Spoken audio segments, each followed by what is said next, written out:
Sir, বিএনপির আমলেও বাংলাদেশ দুর্নীতিতে প্রথম হয়েছে। বিএনপি যদি আবার ক্ষমতায় আসে জনগণের ভোটে, তাহলে দুর্নীতি প্রতিরোধের জন্য বা বাংলাদেশের যে নতুন বাংলাদেশের স্বপ্ন সেটা পূরণের জন্য আপনারা কোন কোন জায়গায় স্যার শক্তিশালীভাবে দুর্নীতি বাংলাদেশের নয়, শুধু সারা বিশ্বেই দুর্নীতি ইজ এ প্রবলেম।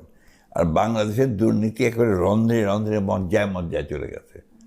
সুতরাং ওই যে বলা হচ্ছে না যে বাংলাদেশে প্রথম হয়েছে, সেটা হচ্ছে the most probably the last part. যে হিসাব করে দেখা যাবে যে last part of the BNP গভর্নমেন্টে এই রিপোর্টটা এসছে। তারপরে 5টা পার্টি যে আওয়ামী লীগ প্রথম হয়েছে, এটা কিন্তু আসে না, এটা আপনারা বলেনও না।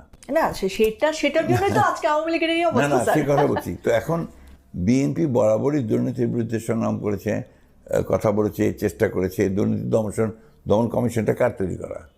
বিএনপির তৈরি করা, বিএনপি গভর্নমেন্টের তৈরি করা। তো এই জিনিসগুলো কিন্তু সামনে আনতে হবে।